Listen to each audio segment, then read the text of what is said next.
Bohol Island State University, Kandihay campus, to our very handsome professor, Dr. Leandro Torion. Have a nice day, sir. To my co-masterants, maayong buntag ka natong tanan. My name is Porfirio Auguas Meliumeda, and some of my friends call me William. Some people not aware of studying behavior in general.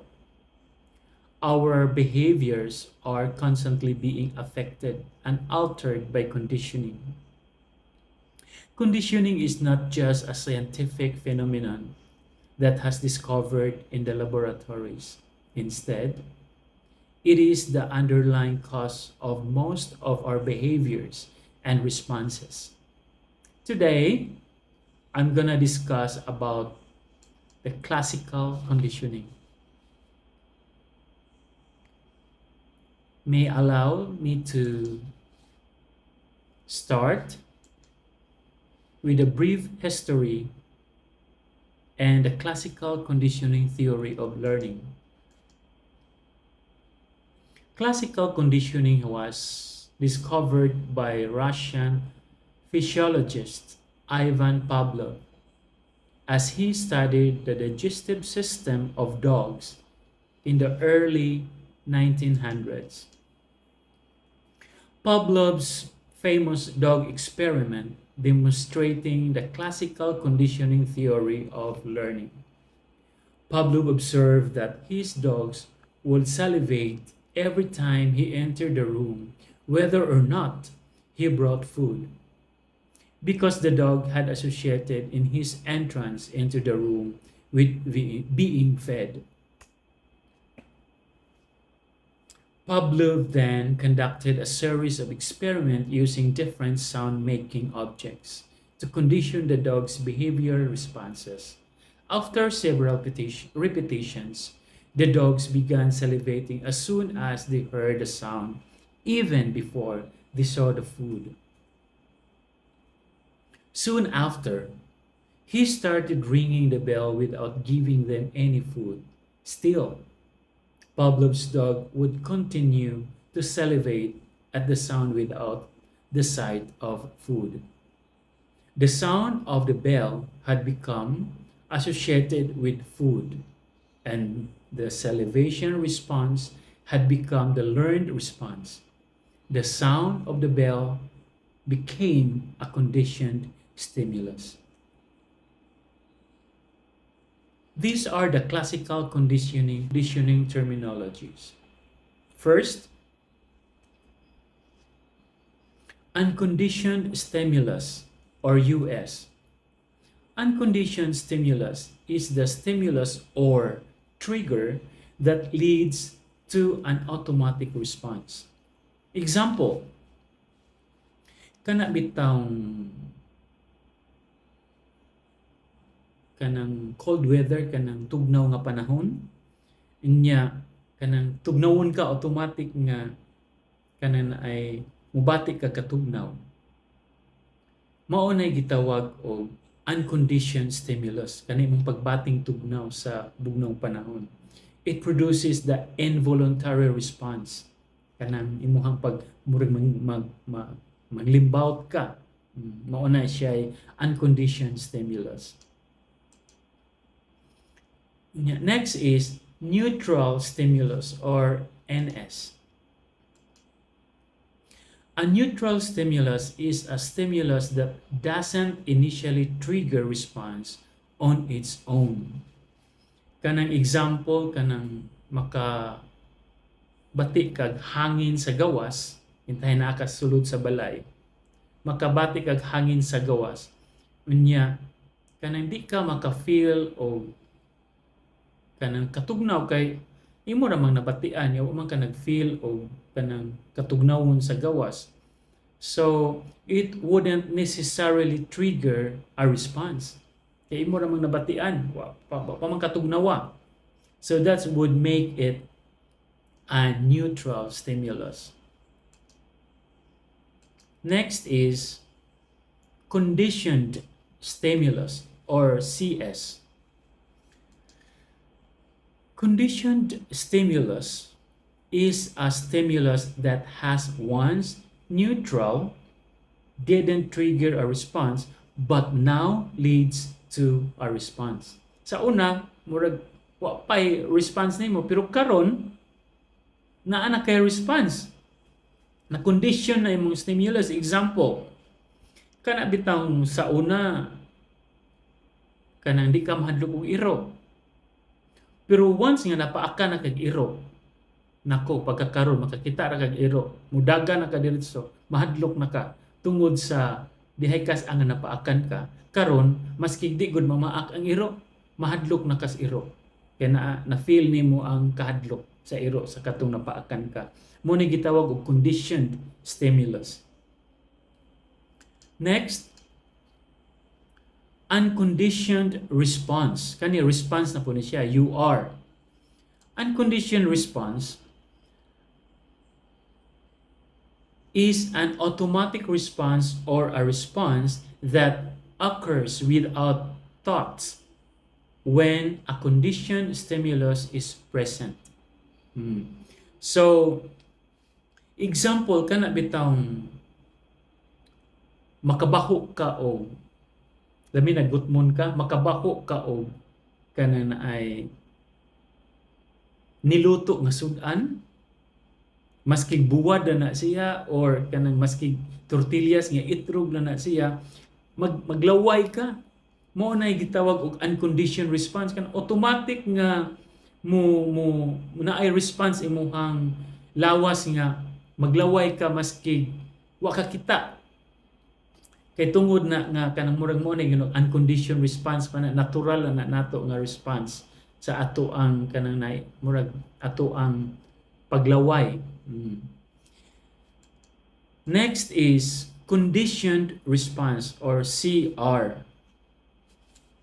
Conditioned response is a learned response or a response that is created where no response existing before. Wa pagud ni sa una niya. Karon na kondisyon nako murag naa na hinuon. Kaning mo ni gitawag og kana na ay balik ta sa katong iro bitaw, katong gipaa ka nga naa kay gibati na hinuog kahadlok maski di lagi mamaak, maski glabable gud ang iro, pero na kondisyon naman imong kagalingon nga mahadlok ka tungod sa gipaakan ka. Karon makakita kag iro din na jud ganahan. Mo mahadlok na ka diretso. Mo ni na kondisyon nimo ang utok nga mo response ka sa iro nga imong kahadlok. Mao na siya. So karon there are two principles in classical conditionings. First is stimulus generalization. Stimulus generalization.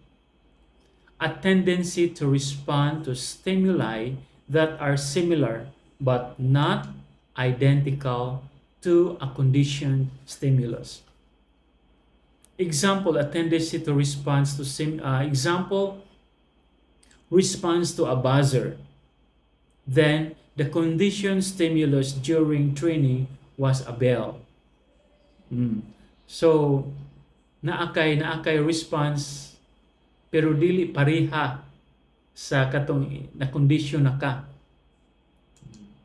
Number 2, stimulus discrimination.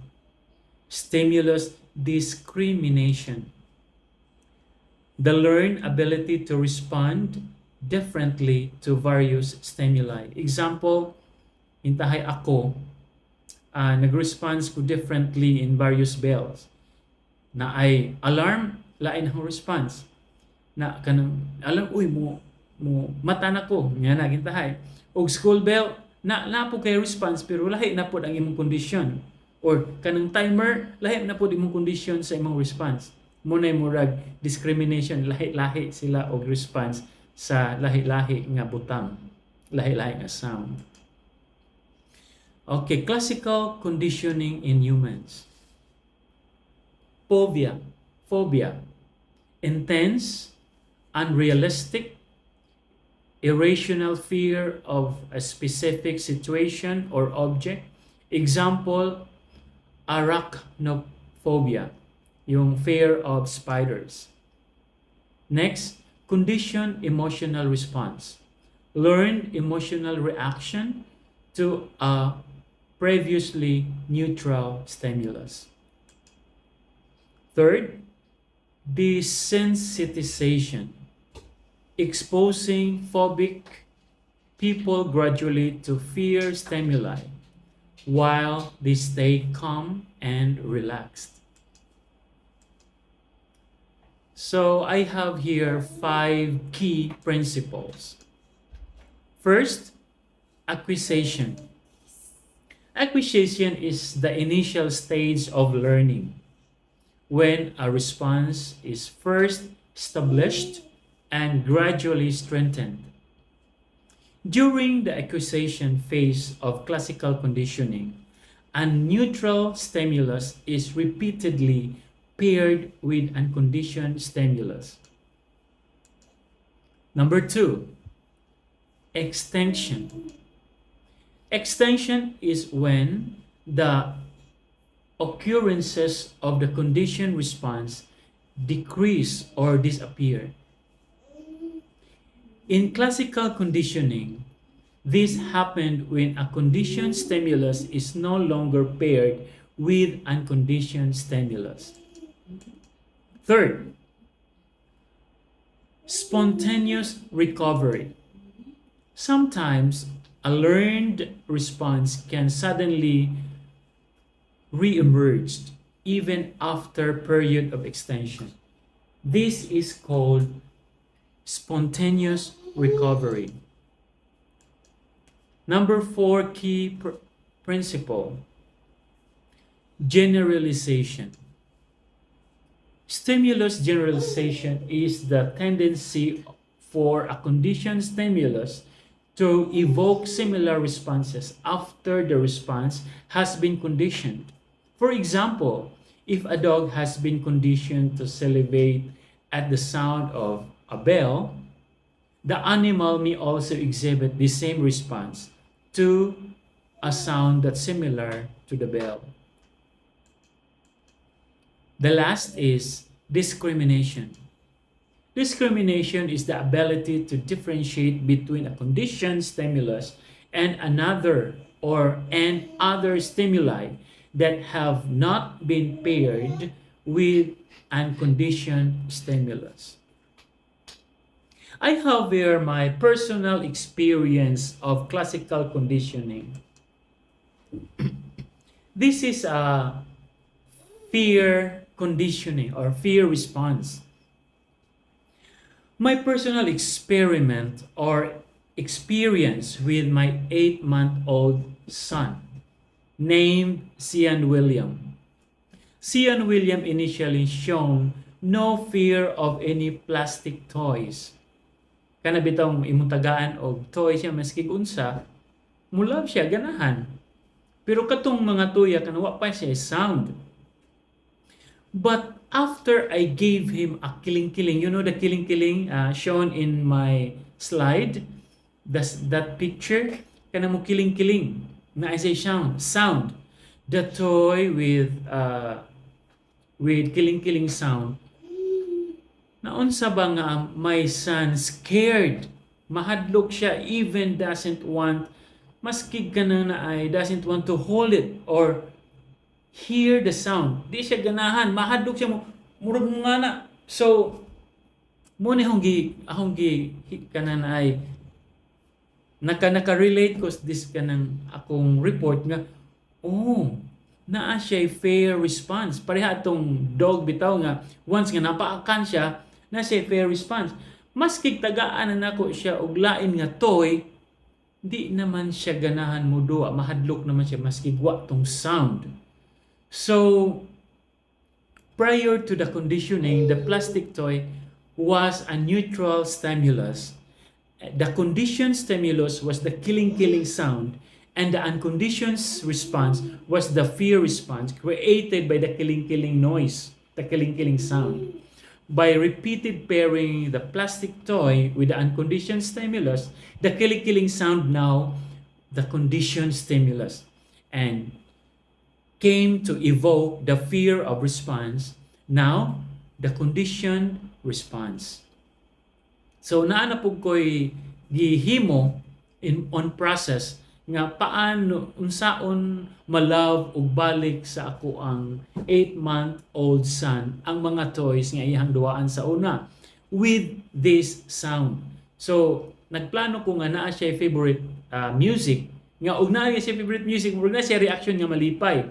Karon ako siyang tagaan sa toy nga wa iya mo'y sound nibalik nagka-love niya ang toy. Karon ako nang i-paired ang katong sound nga kanang toy nga kiling-kiling nga with the sound di na siya mahadlok pero pagkakaron di pa siya mugunit pero malipay na siya with this favorite sound. So I hope so nga kanang time will come nga ma-recover niya ning iyang pagkahadlok sa kiling-kiling sound. So ako ra ning i-share niyo siguro sa susunod ng kananaatay mga online kanang study. Maura ni, and thank you so much for listening. These are my references, and to our professor again, daghan kayong salamat sir, daghan kayong salamat sa akong mga co-masterants. Bye-bye. Thank you so much. Sawadee Kap.